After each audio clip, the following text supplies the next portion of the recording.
দরুদ আর সালাম পড়ছে আমাদের নবী মানবতার বন্ধু মুহাম্মদুর রাসূলুল্লাহ সাল্লাল্লাহু আলাইহি ওয়াসাল্লামের প্রতি। কিয়ামতে যখন কেউ কারো পরিচয় দিতে রাজি হবে না,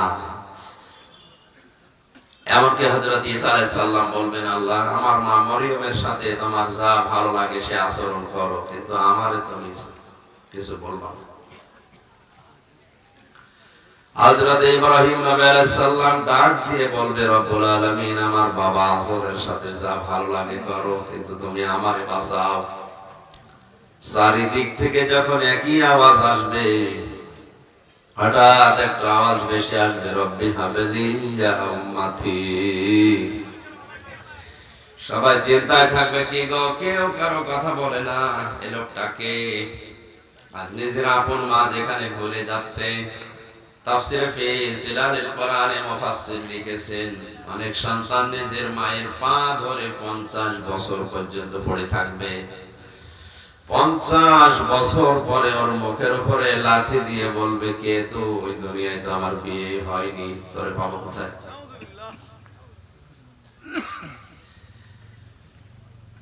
সন্তান সন্ততি, মা বাবা, স্ত্রী পুত্র, এমনকি দুনিয়ায় যত সম্পদ সে উপার্জন করেছিল, কিয়ামতের ওই ভয়াবহ দৃশ্য দেখে অনেক মানুষ আছে সব মুক্তিপণ হিসাবে দিতে চাইবে।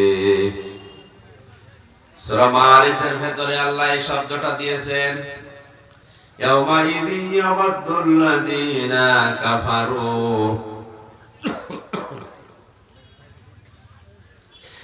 সেই দিন কাফেরেরা যত সম্পদ দুনিয়ায় উপার্জন করেছিল বৈধ অবৈধ ভাবে, তার মা বাবা সন্তানাদি দুনিয়ায় সব কিছু সে আল্লাহর আযাব থেকে বাঁচার জন্য মুক্তিপণ হিসাবে দিতে রাজি হয়ে যাবে। যে স্ত্রীকে মানুষ এত মহব্বত করে, যে সন্তানকে এত ভালোবাসে, এ সন্তান পর্যন্ত মানুষ মুক্তিপণ হিসাবে দিতে চাইবে নিজেকে বাঁচানোর জন্য। ওইরকম কঠিন ময়দানে শুধু একটা মাত্র আওয়াজ দেবে, আল্লাহ তুমি আমাকে না, তুমি আমার উম্মতকে বাঁচাও। কোন উম্মতের কথা বলবে? যে উম্মত বাবার ব্যবসা করে। সুতরাং উম্মত আমাদের হওয়া লাগবে। ইয়াউমাইযিন লা তানফাউশ শাফাআতু ইল্লা মান আযিনা লাহুর রাহমান ওয়া রাদিয়া লাহু কাওলা। সূরা তাহার 109 নম্বর আয়াতে আল্লাহ জানিয়েছেন, সেই দিন সুপারিশ কাজে লাগছে না, লাগবেও না, ইল্লা মান আযিনা লাহুর রহমান, রহমান যাকে ইজেন না দেবেন, অনুমতি না দেবেন, ওয়া রাদিয়া লাহু কাওলা, এমনকি যার জীবনের উপরে, কথাবার্তার উপরে আল্লাহ রাজি না হবেন। কিশোরগঞ্জবাসী, কিয়ামতে নবীজি যদি আমার জন্য সুপারিশ করতে চান, আমার প্র্যাকটিক্যাল লাইফের উপরে, আমার বাস্তব জীবন, কর্মজীবন, এমনকি আমি যে কথা বলি, এই কথার উপরও আল্লাহর রাজি থাকা লাগবে। এবার আমি আর আপনি সুপারিশ পাবো কিনা হামজার কাছে জিজ্ঞাসা করা লাগবে না, আমার নিজের কাছে জিজ্ঞাসা করলে পরিষ্কার হয়ে যাবে। কথা বলে ঠিক কিনা? আল্লাহ আমাদেরকে নবীর সুপারিশ পাওয়ার যোগ্যতা অর্জন করার তৌফিক দিন, বলেন আমিন। কোরআনে কারীম থেকে মাত্র একটা আয়াত আমি পড়েছি, সূরা বাকারা। কোন সূরা? 281 নম্বর আয়াত। 286 টা আয়াত আছে, 40 টা রুকু আছে, মাত্র একটা আয়াত আমরা পড়েছি। আমার আলোচনার বিষয় আজকে কিয়ামতের ভয়াবহতা। একটা দিন আমাদের সামনে আসছে, এটা যে কত কঠিন দিন, ওই দিন সম্পর্কে মানুষ যতদিন পর্যন্ত সচেতন না হবে, এই সমাজ পরিবর্তন করা সম্ভব না। শুধু আইন দিয়ে, শুধু র‍্যাব দিয়ে যদি দুনিয়া ভালো হয়ে যেত, র‍্যাব তো এদেশে এখন নেই, না আছে? বলেন না কেন?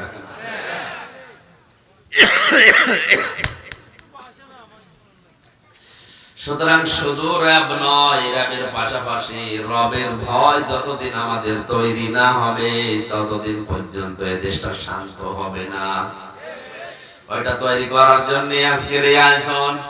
এরকম হাজারো আয়োজনে এই একটা বিষয় আলোচনা করা হয়, মানুষের ভেতরে কিভাবে রব নয় রবের ভয় তৈরি হয়।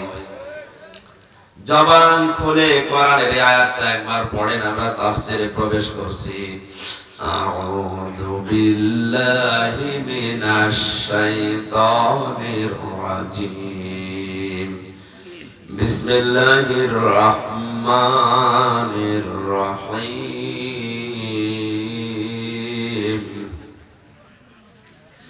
ওয়াত্তাকু ইয়াওমান তুরজাউনা ফীহি ইলাল্লাহ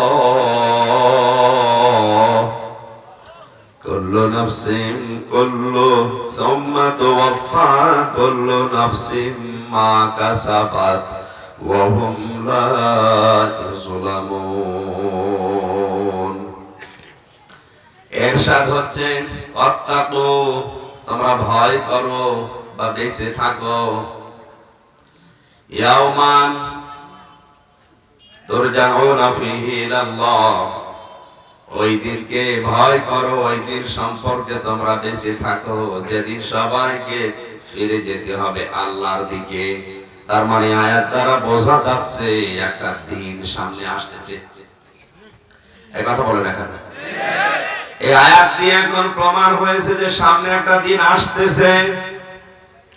দিনটা এত ভয়াবহ, কোরআনে কারিমে আল্লাহ জানিয়েছেন সূরা মুজাম্মিলে, ফাকাইফা তাত্তাকুনা ইন কাফারতুম ইয়াওমাই ইয়াজআলুল ওয়িলদানা শিবা। দিনটা এত ভয়ঙ্কর, এত কঠিন তৈরি হবে, এই যুবক মানুষ ওই দিনের দৃশ্য দেখে বিদ্ধ হয়ে যাবে। কিশোরগঞ্জবাসী একটা মানুষ সঙ্গে সঙ্গে যুবক থেকে বুড়ো হয়ে যায়। কি দেখলে, কত ভয়াবহ দৃশ্য তৈরি হলে, কত কঠিন বাস্তব সামনে আসলে আপনি বলেন ওটা সামনে আমাদের নেই না চলে গেছে? বলেন, ইয়া আইয়ুহান নাস তাকু রাব্বাকুম ইন্না যালযালাতাস সাআতি শাইউন আযীম। হে পৃথিবীর মানুষেরা, তোমার রবকে ভয় করো, অবশ্যই তোমাদের সামনে একটা প্রকম্পিত জালজালাপূর্ণ দিন আসতেছে। ইয়াওমা তারাউনাহা তাযহালু কুল্লু মুরদিআতিন আম্মা আরদাআত ওয়া তাদউ কুল্লু যাতি হামলিন হামলাহা ওয়া তারান নাসা সুকারা ওয়া মা হুম বিসুকারা ওয়ালাকিন্না আযাবাল্লাহি শাদীদ। সূরা হজের প্রথম এবং দ্বিতীয় আয়াতে আল্লাহ এই তথ্য দিয়েছেন যে কিয়ামত এত কঠিন তৈরি হবে, ভয়াবহ দৃশ্য আমি বানাবো, এ নবী আপনি দেখতে পাবেন। যারা গর্ভবতী মানুষ, মেয়ে লোক, তাদের লজ্জা স্থানও লাগবে না, পেট ফেটে সন্তান বের হয়ে যাবে। শুধু এতটুকুই না, দুধের বাচ্চার কথা পর্যন্ত মানুষ ভুলে যায়। আমরা বাস্তবে দেখেছি বিভিন্ন সময় পেপারে, পত্রিকায়, টিভিতে, বন্যার সময় মা তার সন্তানকে উষা করে রেখে নিচে পানির ভেতরে ডুবে মারা গেছে, তার সন্তানটা উপরে রেখেছে।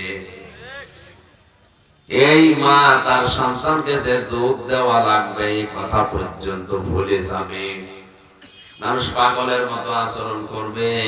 আল্লাহ পাক বলেন, হে নবী, আপনি মনে করছেন এরা কি পাগল হয়ে গেছে? না, ওয়ালাকিন্না আযাবাল্লাহি শাদীদ। এরা আমি আল্লাহর আযাবের যন্ত্রণা এরকম করছে। সুতরাং আল্লাহ আমাদেরকে আগে সতর্ক করছে, ভয় করো ওই দিন সম্পর্কে। সামনে যেহেতু একটা দিন আসছে, আর ওই দিন আমরা সবাই জানি ওটা বিচারের দিন। কিসের দিন? সবাই বলেন কিসের দিন? বিচারের দিন। প্রতিদিন মানুষ যত ওয়াক্ত নামাজ পড়ে এই দিনের কথা আল্লাহকে স্বীকৃতি দিচ্ছে, মালিকি ইয়াউমিদ্দিন। হে আল্লাহ, তুমি এই কিয়ামতের এই বিচার দিনের একচ্ছত্র মালিকানা তোমার। এখান থেকে আরেকটা মাসলা বের হয়। বাংলাদেশ, ভারত, পাকিস্তান সহ আজ বিশ্বে যারা বিভিন্ন অলির নামে, আউলিয়ার নামে, পীরের নামে, বুজুর্গের নামে ভরসা করে আছে যে কিয়ামতে আমারে বাঁচাতে পারবে, আল্লাহর কসম, কোরআনে কারীম জানিয়েছে কিয়ামতে প্রতিটি মানুষকে আল্লাহর দরবারে দাঁড়ানো লাগবে একা একা। সুতরাং যারা ছড়ায় যে কিয়ামতে এক এক পীর সাহেব লক্ষ লক্ষ মুরিদ নিয়ে হাজির হবে, এটা তাহা মিথ্যা কথা। এখন যদি বলেন আপনার এই কথা যে সত্য, কিয়ামতে একা একা মানুষ উঠবে, কোথায় পেয়েছেন আপনি? সূরা মারইয়াম 16 নম্বর পারা 10 নম্বর পৃষ্ঠা 15 নম্বর লাইনের 95 নম্বর আয়াতে আছে, ওয়াকুল্লুহুম আতিহি ইয়াউমাল কিয়ামাতি ফারদা। কিয়ামতে প্রতিটি মানুষ আল্লাহর কাছে জবাব দেওয়ার জন্য উঠবে সিফ একা একা। এটা বিচারের প্রথম পদ্ধতি। 2 নম্বরে বিচার আল্লাহ শুরু করবে, এবার আর একা একা ডাকবে না। ইয়াউমা নাদউ কুল্লা উনাসিম বিইমামিহিম। সূরা বানী ইসরাঈলের 72 নম্বর আয়াতে আছে, কিয়ামতে এবার প্রতিটি মানুষকে আল্লাহর একা ডাকবেন না, এবার ডাকবে তার নেতার সাথে। আপনি আবার অন্যদিকে নিয়ে যান না। বিচারের প্রথম পদ্ধতিতে আল্লাহ কাউকে নেবে না সাথে, সির্ফ একা একা ডাকবেন। কোন সূরা বললাম? মরিয়ম। বলেন যত বড় পীর হোক, যত বড় আলেম হোক, মুফাসসির হোক, যদি বলে যে কিয়ামতে কোটি কোটি মানুষ আসবে পীর সাহেবের সাথে, আল্লাহর কসম এটা কোরআন বিরোধী কথা, মিথ্যা কথা। ধোঁকা দিয়ে বোকা বানিয়ে আপনার পকেট ফাঁকা করতে যাচ্ছে। আমার তো আর মুরিদ নেই, এজন্য আমার ব্যবসা করার দরকার নেই। সুতরাং আজ ভণ্ড পীরের নাম নিয়ে এগুলো যারা বলছে যে কিয়ামতে এরকম কোটি কোটি মানুষ থাকবে এক একজন পীরের পেছনে, বিভিন্ন জিনিস নিয়ে তারা উঠবে, সব মিথ্যা, ডাহা, ভণ্ডামি এগুলো। কিয়ামতে প্রতি মানুষ উঠবে কয়জন করে? ফারদা মানে কি? একা একা। দ্বিতীয় নম্বরে আল্লাহ এবার আর একা ডাকছেন না, ডাকবেন এবার আপনার নেতার সাথে। বলেন নেতা কোথায়? এই যে ইমামিহিম, ইমাম মানে মসজিদের ইমাম না, ইমাম মানে নেতা। ইমাম মানে বলেন ইমামিহিম, তাদের নেতার সাথে। বাস্তবতা এটা, দুনিয়ায় যে নেতার পেছনে চলে, যার আদর্শ মেনে চলে, কিয়ামতে কিন্তু আল্লাহ তার সাথে তাকে তুলবে। আপনার বিবেকের কাছে আমি প্রশ্ন করছি, আপনি যে আদর্শ মেনে চলেন, যার নেতৃত্বে, যার পেছনে আপনি স্লোগান দেন, বলেন তো ওই লোকটাকে যদি কিয়ামতে আল্লাহ ডাকে, তার পেছনে আপনাকে ডাকবে, ওর চেহারা দেখে তো আল্লাহ রাগ হয়ে যাবে। কারণ এমন নেতার পেছনে আপনি স্লোগান দিয়েছেন, ঘুরেছেন, যে রাত 12টার পরে তার পা ঠিক মতো মাটিতে পড়ে না, লাল পানি খেয়ে গাছ ধাক্কা দিয়ে বলে বড় ভাই সাইড দে। মানুষ আছে না? সামিয়ানার নিচে বলছেন ঠিক, বাইরে যে তো ঠিক, ওর পেছনে 500 টাকা পেলে স্লোগান দেবেন। এত বড় বড় মোষ রাখে, মোষের উপরে উকুন হয়, টের পাচ্ছেন? কুষ্টিয়ার বড় বাজারে সেই 20 সালে, 3 বছরের খবর তো আমি কিছুই জানি না দেশের, ওই 20 সালে চাচারে দেখলাম মোষ সাদা।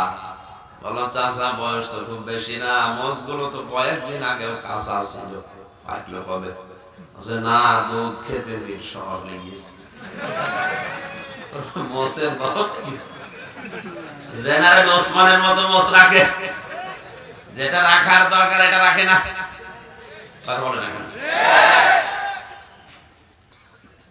পৃথিবীর প্রতিটি নবীর আল্লাহ দাড়ি দিয়েছিলেন, এই জন্য নবী বিশ্ব নবী পর্যন্ত জানিয়েছেন খালিফুল মুশরিকিনা আউফুল্লাহা ওয়াকফুশ শারিব, আমার উম্মতেরা মোস খাটো করে রাখো আর দাড়ি লম্বা করো। এটা নবীদের নির্দেশ। এই কারণে এক মুষ্টির আগে দাড়ি কাটা ছাটা জায়েজ নেই। মোস একেবারে চেঁচে ফেলা আবার মাকরুহ, একেবারে চেঁচে ফেললে আপনার ত্বকের ক্ষতি হয়।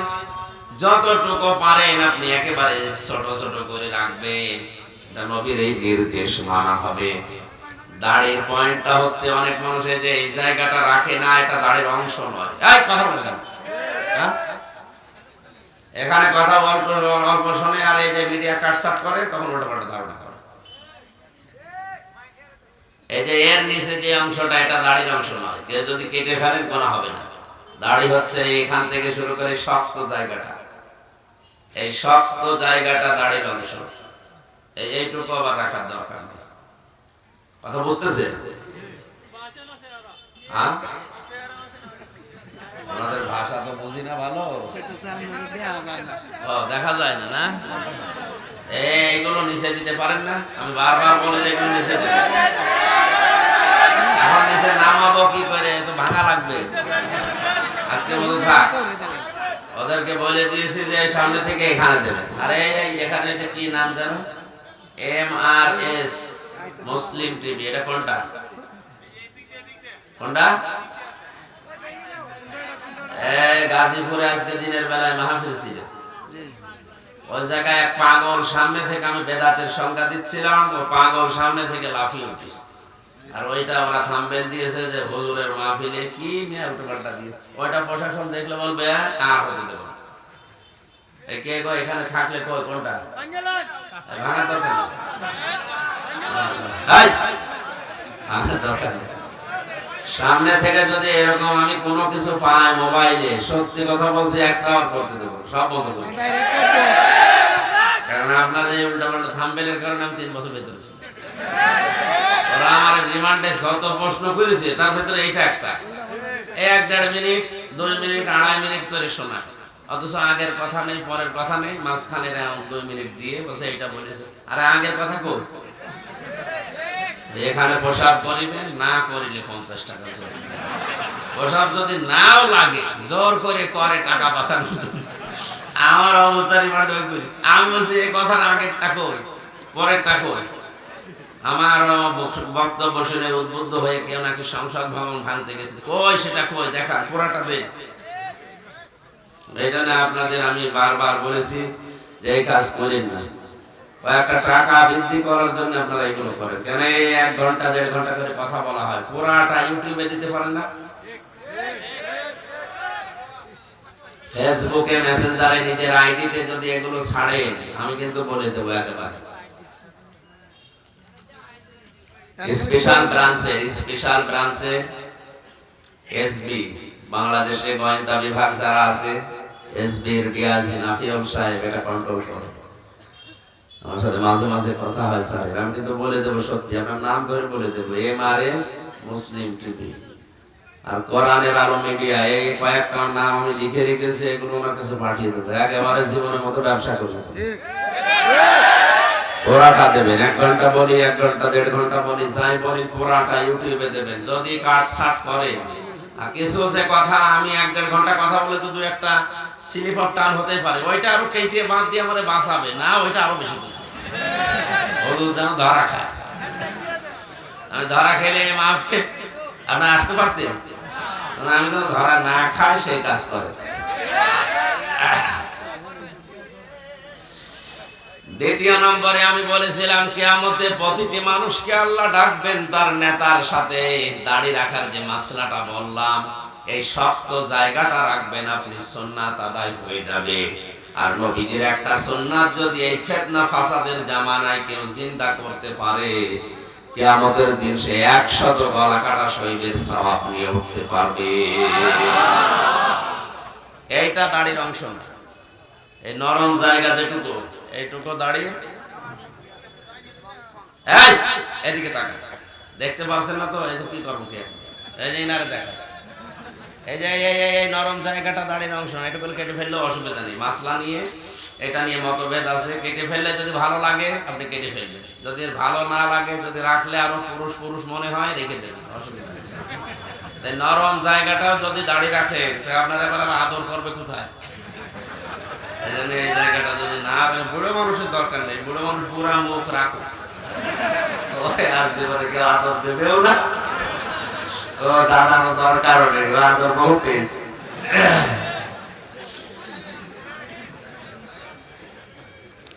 দ্বিতীয় পয়েন্টটা যেটা পেয়েছিলাম, কিয়ামতে এবার আল্লাহ আপনাকে ডাকছে যে নেতার সাথে।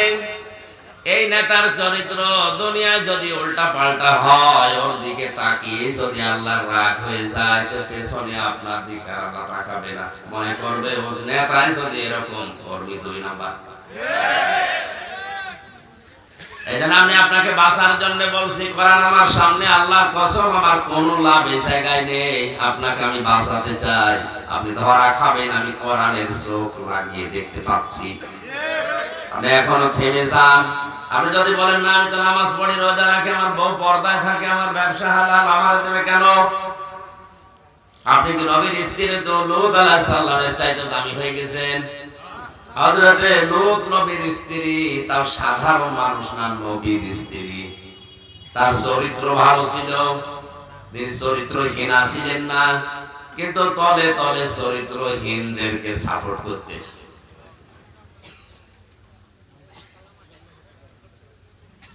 কোরআনে কারিমে আল্লাহ সূরা আরাফ 9 নাম্বার 8 নাম্বার পারার 20 নাম্বার পৃষ্ঠার 3 নাম্বার লাইনের 83 নাম্বার আয়াতে জানিয়েছেন, আল্লাহ পাক বলেন, 2 জন ফেরেশতাকে আমি পাঠালাম আসরের সময়। ফেরেশতারা এসে লূত নবীকে বলে, আপনার স্ত্রীকে বাদ দিয়ে সবাইকে নিয়ে এখানে চলে যান, এখান থেকে মাগরিবের সময় আল্লাহর গজব এখানে নাযিল হবে। আবার সাবধান করছে, ইল্লা মারাতাহু, আপনার স্ত্রীকে আপনি নেবেন না, কানাত মিনাল গাবিরিন, সে পশ্চাৎগমনকারীদের অন্তর্ভুক্ত। প্রশ্ন আমার, আমি তাফসীর যতটুকু বুঝি, যতটুকু পড়েছি, আমার এই ছোট্ট জীবনে আমি পেয়েছি লূত নবীর স্ত্রীর চরিত্র খারাপ ছিল না। কারণ দুনিয়ায় কোন নবীর স্ত্রীর চরিত্র খারাপ ছিল না, তারা চরিত্রবান ছিলেন। কারণ কোন হারাম রক্তের ভেতরে আল্লাহ নবীদের রক্ত প্রবেশ করার নাই। হারাম রক্তের ভেতরে নবীদের রক্ত প্রবেশ করালে ওইটা থেকে যা আসবে ওইটা উল্টা পাল্টা চরিত্রের হবে। হারাম রক্তের ভেতরে যেহেতু নবীদের রক্ত আল্লাহ প্রবেশ করার নাই, এই জন্য বোঝা যায়, ব্যাখ্যায় টিকায় লেখা আছে, হযরত লূত নবীর স্ত্রীর চরিত্র ভালো ছিল, তিনি চরিত্রহীনা ছিলেন না। কিন্তু তলে তলে চরিত্রহীন মানুষ যারা পুরুষে পুরুষে জিনা করত, তাদেরকে সাপোর্ট করত। এই লাওয়াতাত যারা করত, তাদেরকে শুধু সাপোর্ট করত তলে তলে। উপরে উপরে নবীর সাথে সংসার করেছে, অসুবিধা নেই। নিচে নিচে সাহায্য করার কারণে আল্লাহ পাক ফেরেশতাদেরকে জানিয়ে দিলেন ওনার স্ত্রীকে বাদ দেবেন। ও যখন গজব নাযিল হয়েছে, ওনার স্ত্রীকে আল্লাহ ধ্বংস করে দিয়েছে। বলেন তো, নবীর স্ত্রী চরিত্র ভালো, চরিত্রহীনা নয়। শুধু তলে তলে চরিত্রহীন মানুষদেরকে সাপোর্ট করার কারণে যদি জাহান্নামে যায়। আমার চরিত্র ভালো, আমি নামাজ পড়ি, রোজা রাখি, আমার বউ পর্দায় থাকে, আমার ব্যবসা হালাল, কিন্তু আমি এমন মানুষকে সাপোর্ট করি তলে তলে যে লোকটার চরিত্র শয়তানের চাইতেও খারাপ। আমারে যদি জান্নাতে দিতে হয়, ওই লোকটাকেও দেওয়া লাগবে। এক কথা বলেন কেন? আপনার এতটুকু বুঝ হয় না যে নবীর স্ত্রী এই কাজ করে যদি জাহান্নামে যায়, আমারে আল্লাহ জান্নাত দেবে, আমি হা করে বসে আছি। এখনো পর্যন্ত এগুলো ছাড়েন। যারা চরিত্রহীন নেতা, যারা আদর্শ বলতে কিছু নেই, ওরা আমার এই কথা শোনার পরে আদর করবে না, ওরা ষড়যন্ত্র করবে। এই মেম্বারের কিছু হক আছে, এই মঞ্চের কিছু হক আছে। এই কথাটা যদি আমি না বলতাম আর এভাবে চলে যদি আপনি কিয়ামতে ধরা খেতেন, আমাকে পর্যন্ত আল্লাহ ডাক দিয়ে বলতো, কিশোরগঞ্জে তুই গিয়েছিলি, কি করেছিস, এ কথা কেন আমার কোরআন দিয়ে বললি না? এখানে নামের আগে মাওলানা মুফতি লেখা দেখে কত মানুষ আমাদেরকে সম্মান করে। এই মঞ্চ, এই মেম্বার, এই চেয়ারের যে একটা হক আছে, হক আদায় করে আমরা কথা বলতে পারি না। এই জন্য আজ অনেকেই বিভ্রান্তিতে আছে। আমার যেহেতু আল্লাহ দারোগা পুলিশ করে পাঠায়নি, এই জন্য পিটিয়ে আপনাকে আমার হেদায়েত করার দরকার নেই। আমি হক কথাটা বললাম, মানবেন না মানবেন এটা আপনার বিবেকের ব্যাপার। 3 নম্বরে এবার আল্লাহর কিয়ামতে নেতা শুধু না, যত মানুষ কিয়ামতে হাজির হবে আল্লাহ সবাইকে একত্রিত করবেন একবারে। আল্লাহ রাব্বুল আলামিন কিয়ামতের যে বিচার ব্যবস্থা 3 প্রকারে সাজিয়েছেন, 3টা লাইনে। আল্লাহর বিচার ব্যবস্থার ভেতরে কোনো অবিচারের লেশ মাত্র নেই। আল্লাহর বিচারে কোনো অবিচার, জবাব দেন। আল্লাহর বিচারে কোনো অবিচার। আল্লাহ যদি ন্যায় বিচারও করে পৃথিবীর কেউ বাঁচবে না। না, এটা বুঝেন না। আমি আবার বলছি, আলেম যারা আছে, আল্লাহর বিচারে ন্যায় বিচার যদি আল্লাহ করে কেউ বাঁচবে না, প্রত্যেকে ধরা খাবে। প্রথম নাম্বারে আল্লাহর বিচারে অবিচার, বলেন বলেন। আর ন্যায় বিচার করলে কেউ বাঁচবে না, প্রত্যেকে ধরা খাবে। 3 নম্বরে যদি বাঁচতে হয় আল্লাহ মাফ করে দিলে বাঁচা যাবে। এজন্য কিয়ামতের দিন নবীজি পর্যন্ত দোয়া করতেন, দুনিয়ায় আল্লাহ তোমার রহমত ছাড়া আমার জান্নাতে যাওয়া সম্ভব না। নবীজি যখন বলেছিলেন যে কিয়ামতের ময়দানে কেউ পার পাবে না আল্লাহর দয়া ছাড়া, আল্লাহর মাফ ছাড়া, ক্ষমা ছাড়া, সাহাবীরা প্রশ্ন করেছিলেন, হে রাসূল আপনি বিশ্ব নবী চোখের পানি ফেলে কেঁদে বলেছিলেন, আমিও আল্লাহর রহমত ছাড়া মাফ পাবো না। মানে আল্লাহর বিচারের যে পদ্ধতিগুলো একটা একটা করে তাফসীর থেকে বলছে, কিয়ামতে আল্লাহর বিচারে কোনো অবিচার, আরো জোরে বলেন কোনো অবিচার। এই 2 নম্বর, আল্লাহ যদি ন্যায় বিচার করে কেউ বাঁচবে না, কেউ জান্নাত পাবে না। বনি ইসরাইলের একজনের কথা হাদিসে এসেছে, বিশ্ব নবী জানিয়েছেন, বনি ইসরাইলের এক ব্যক্তি 1000 বছর ইবাদত করেছিল। দিনের বেলা রোজা রাখতো, আবার জিহাদের ময়দানেও কাটাতো, রাতের বেলা তাহাজ্জুদের নামাজে সিজদায় দিয়ে কাটাতো। এই লোকটা একবার চিন্তা করছে যে আমার যে নেকি, আমার জান্নাত আমার জন্য ওয়াজিব। স্বপ্নে দেখছে যে কিয়ামত কায়েম হয়ে গেছে। মহান আল্লাহ ডাক দিয়ে বলে, আল্লাহর বান্দা জান্নাতে চলে যা। লোকটার মনের ভেতরে একটু অহংকার এসেছে, এত ইবাদত করলাম, আল্লাহ আমাকে একটু ধন্যবাদও দিল না, আমার একটু শুকরিয়াও জানালো না, বললো জান্নাতে যা। একটা কথা হলো, মনের খবর জানে কে? ইন্নাল্লাহা আলিমুম বিযাতিস সুদূর। মানুষের মনের ভেতরে কি আছে ওইটা পর্যন্ত যেহেতু আল্লাহ জানে, ফেরেশতাদেরকে বলে এরে নিয়ে জাহান্নামে যে জায়গায় গরম ওঠে ওই জায়গার পাশ দিয়ে ঘোরা। যেখানে জাহান্নামের গরম উঠতেছে ওই জায়গা দিয়ে নিয়ে যাচ্ছে। পানির পিপাসা যন্ত্রণায় ডাক দিয়ে বলে, ফেরেশতারা আমার কলিজা ফেটে যায়, 1 গ্লাস পানি আমারে দাও। ফেরেশতারা বলে, না এটা দুনিয়া না, ময়দানে হাসরের এই ময়দানে এমনি এমনি পানি পাওয়া যাবে না। পানি যদি পেতে চান আপনার জীবনের 500 বছরের ইবাদত দেওয়া লাগবে।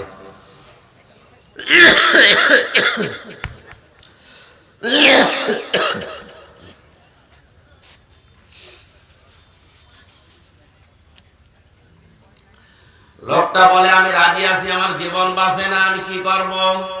পানির ব্যবস্থা যখন করেছে, পানি খাবারের পরেই দেখা যাচ্ছে প্রসাবের প্রয়োজন দেখা দিয়েছে। এবার ডাক দিয়ে বলছে, ফেরেশতারা আমি প্রসাব করব। বলে, না, যেখানে সেখানে বসা যাবে না। পোশাক করার ব্যবস্থা করে দিতে পারি, বাকি ইবাদত গুলো দেওয়া লাগবে। আমার জীবনই এখন বাঁচতে চাই না, করব কি ইবাদত নিয়ে দিয়ে দিলাম, আমার বাঁচাও। পোশাক করার পরে মহান আল্লাহ ডাক দিয়ে বলে, বান্দা এক গ্লাস পানি খেলে আর এক গ্লাস পানি বের করলে, এক গ্লাস পানি ভেতরে ঢুকিয়েছো আর এক গ্লাস বের করে দিয়েছো, এই জন্য জীবনের 1000 বছরের যত নেকি সব দিয়ে দিলে। 70 বছর 1000 বছর তোমার দুনিয়ায় হায়াত দিয়েছিলাম, কত লক্ষ লক্ষ গ্লাস পানি পান করেছো, প্রত্যেকটা গ্লাসের বিনিময়ে এতগুলো নেকি দিয়ে এবার জান্নাতে যাও। লোকটা সেজদায় পড়ে বলে, রব্বুল আলামিন আমার ভুল হয়ে গেছে, আমি বুঝতে পারি নাই, তুমি ন্যায় বিচার করলে কেউ বাঁচবে না, তুমি আমার মাফ করে দাও। আল্লাহ 3 নম্বরে বিচার, যদি আল্লাহ মাফ করে দেয় কাউকে তাহলে সে বাঁচতে পারবে। আল্লাহ ওই দিন সম্পর্কে আমাদের ভয় দেখিয়েছেন, তোমরা ভয় করো যেদিন আমার কাছে তোমাদের ফিরে আসা লাগবে। সুম্মা তুওয়াফা কুল্লু নাফসিন মা কাসাবাত, প্রত্যেককে তার উজরত পরিপূর্ণ করে দেওয়া হবে, তার সৎকর্ম তার দুষ্কর্ম যে যা করেছে ওই পরিমাণ তাকে শাস্তি হোক আর শান্তি হোক দেওয়া হবে। কে বলছে? আর যে সমস্ত মানুষগুলো বাংলাদেশে বলে আমার উপরের চাপ, আমি করব কি, আমার বাধ্য হওয়ার আগে অন্যায় করতে, যে লোকটা অন্যায় আদেশ দিয়েছে এর জন্য সে গুনাহগার হবে, কিন্তু এই অন্যায় কাজটা যদি আপনি করেন এর জন্য আপনাকে অবশ্যই কিছু না কিছু দেওয়া হবে। এক কথা বলেন না কেন? নির্দেশ একজন দিল যে আমাকে ধরে নিয়ে আয়, নির্দেশ দেওয়ার জন্য সে গুনাহ হবে, সে গুনাহগার হবে নির্দেশ দেওয়ার জন্য, কিন্তু আপনি এই জায়গায় থেকে যদি অবিচারটা করেন অবশ্যই আপনাকেও কাঠ গড়ায় আল্লাহ দাঁড় করাবে। এটা এখনো বাংলাদেশে শুরু হয়নি, কিচ্ছু জানে না, ঘরে শুয়ে আছে, ঘুমিয়ে গেছে, ঘুম থেকে উঠে দেখছে জেলখানায়। কি গো গাছ কেটেছিস, তুই গাড়িতে আগুন লাগিয়েছিস, আবার মনে অশান্তি ঘুমিয়ে পড়েছে জেলখানার ভেতরে, ঘুম থেকে উঠে দেখছে নিজের ঘরে। কি গো, মাঝখান থেকে আল্লাহর ওলিরা 2 লাখ টাকা খেয়ে ফেলেছে। এটা কিন্তু চলছে চীন দেশে, বাংলাদেশে শুরু হয়নি। এটা 180 মাইল বেগে চলছে, এটা বন্ধ করা দরকার।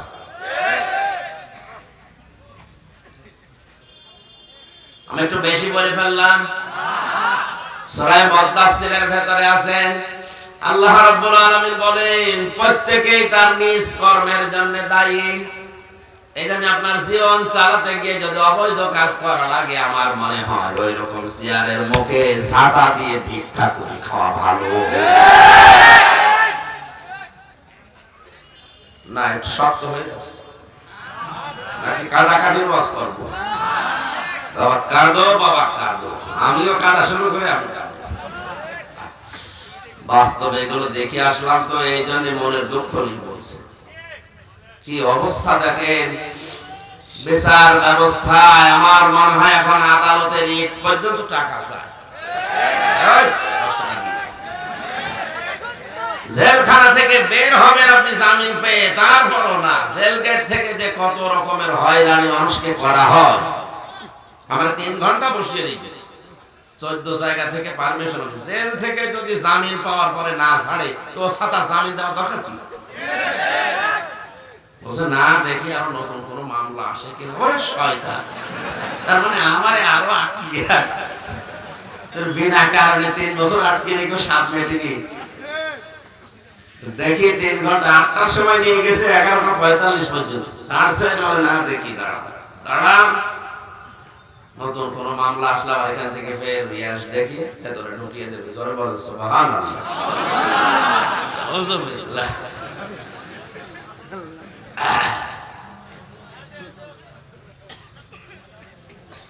কোরআনে কারিমের জন্য সুম্মা তুওয়াফা কুল্লু নাফসিন মা কাসাবাত, যে যা অর্জন করেছে দুনিয়ায় আমার আল্লাহ তাকে ওই পরিমাণ ওইটা দিয়ে হয় সন্তুষ্ট করবে না অসন্তুষ্ট করবে। এবার তাকান সূরা আলে ইমরানের 185 নম্বর আয়াতের দিকে। আপনার জীবন কোন দিকে যাচ্ছে ভালো করে মিলাবেন। কুল্লু নাফসিন যায়িকাতুল মাউত ওয়া ইন্নামা তুওয়াফাউনা উজুরাকুম ইয়াওমাল কিয়ামাহ ফামান যুহজিহা আনিন নার ওয়া উদখিলাল জান্নাতা ফাকাদ ফাজ ওমাল হায়াতুদ দুনিয়া ইল্লা মাতাউল গুরুর।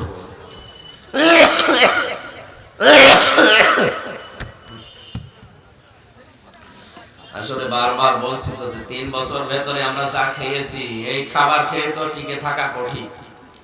শরীরের ভেতরের কলকবজা সব নষ্ট হয়ে গেছে। এবার এটা স্বাভাবিক হতে কিছুদিন সময় লাগবে। মানুষ তো সময় দিতে চায় না। বের হওয়ার পর দিন থেকে পেছনে লেগে আছে।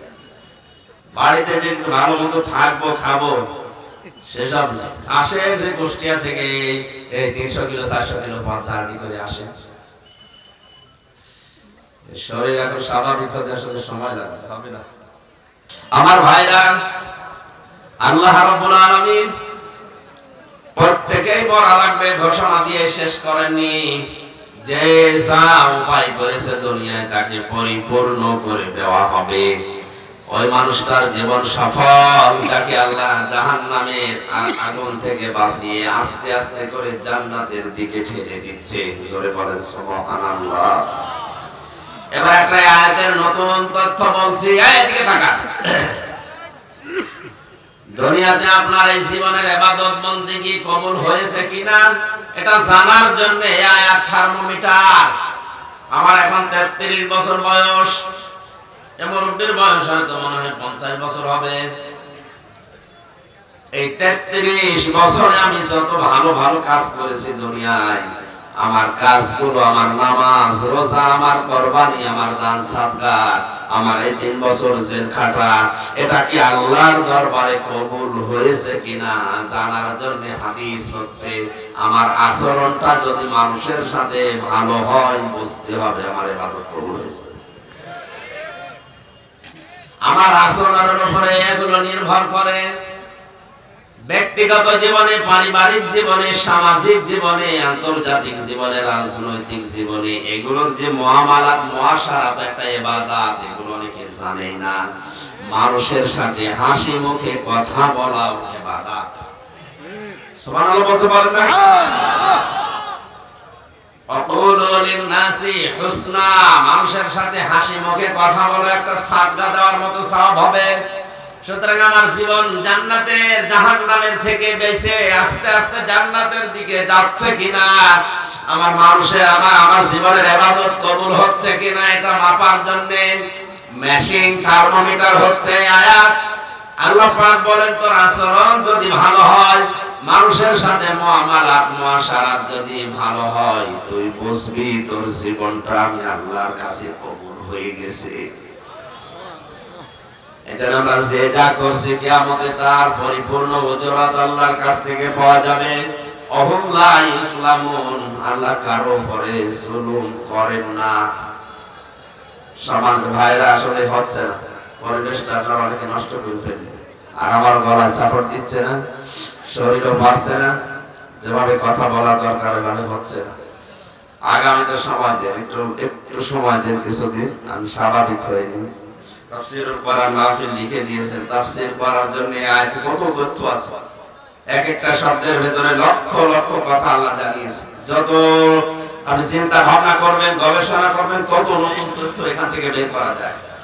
আগামীতে সময় যদি আসে, আমরা আশপাশে যেখানে আছে দেখে শরীরটা একটু সুস্থ হয়, এই জন্য একটু দোয়া চাচ্ছি। আমি শেষ করে দিচ্ছি, পারছি না। আমি বারাকাল্লাহু লানা ওয়া লাকুম ফিল কোরআন।